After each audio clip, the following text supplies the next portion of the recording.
नमस्कार, मी बाबासाहेब कंक. संतुजी कृषी फार्म हा विज्ञाननिष्ठ शेतकरी असा एक चॅनल आपण चालू केलाय.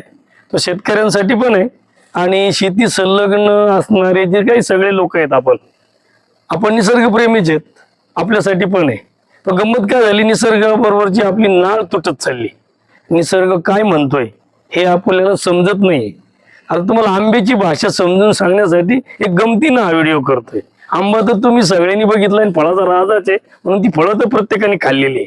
पण मला एक सांगा, कोणत्याही झाडाला जे फळ येतं तर ते तुमच्या अन्नाची गरज भागावी म्हणून येते का? तर नाही. प्रत्येक झाडाला त्याचं वंश सातत्य टिकून राहावं हा त्याच येतोय. म्हणजे आंब्याला काय वाटत असतं की माझी प्रजाती टिकत राहिली पाहिजे, माझी जात वाढत राहिली पाहिजे, माझी बी तुम्ही रुजवा कुठेतरी जाऊ, हा त्याचा येतो असतो. म्हणजे आंबा कसं कसं बोलतो सांगू का तुम्हाला? अगोदर हे सांगतो, एक मिनिट. इथं हे बघा, आता घाटमाथ्यावर म्हणजे आपण ज्याला म्हणतो ना पर्जन्य छायेचा प्रदेश, किती जानेवारी एंडला आता बघा आपला वाटा नाही का, त्या जाडीची कैरी तयार झाली, शेटिंग तयार झाली बघा. हे कशाचं लक्षण आहे सांगू का तुम्हाला? की ह्या वर्षी लवकर पाऊस येणार आहे हे हा आंबा सांगतोय.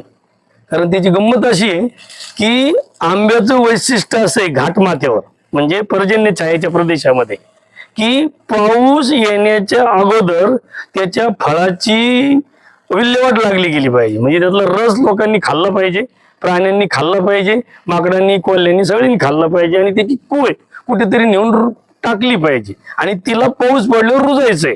म्हणजे आंब्याचा म्हणजे आंब्याच्या झाडाचा मुख्य हेतू हा त्याचं वंश सातत्य टिकून राहावं याच्यासाठी मी तुम्हाला छान त्याला समजून सांगतो. आंबा कसा बोलतो हे मी तुम्हाला समजून सांगतो. जेव्हा आंब्याची पानं हिरव्यागार रंगाची आहे, कैरी येते ती हिरव्या रंगाची येते. कैरी किती मोठी झाली आणि तुमचं म्हणजे कोणत्याही शाकाहारी प्राण्याचं लक्ष तिच्याकडे गेलं तरी तुम्ही ती खाऊ शकत नाही आणि ती खाऊ नये हा त्या आंबा तुम्हाला सांगत असतो. एक तर ती आंबट लागते, तरी तुम्ही खाण्याचा प्रयत्न केला, एक विषारी पद्धतीचं चीक त्या आंब्याच्या त्या कैरी भोवती असतो. ते तोडलं की तुमच्या तोंडाला इन्फेक्शन होणार आणि परत मग तो प्राणी कधी ती कैरी त्या अवस्थेत खाणार नाही. एक तर ती तुम्हाला दिसूच नाही म्हणून ती हिरव्या रंगाची आहे, पानांच्याच रंगाची आहे.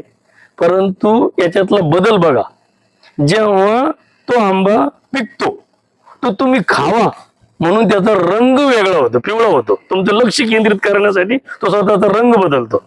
दुसरी गोष्ट अशी आहे, तरी तुमचं लक्ष गेलं नाही तर तो एक सुवास त्या पल्प मधून, त्या रसामधून येत असतो, त्या आंब्याच्या फळामधून येत असत की आता तरी माझ्याकडे लक्ष दे, यातलं पाहिजे तर गर, तो रस, तो पल्प तू खा, परंतु ही कोय दुसरीकडे नेऊन रुजव, कारण आता वर्षा ऋतू सुरू होतोय, माझं बाळ वाढीला लागलं पाहिजे हा त्याचा येतोय. हे जे झाड बोलतं हे कळलं पाहिजे तुम्हाला.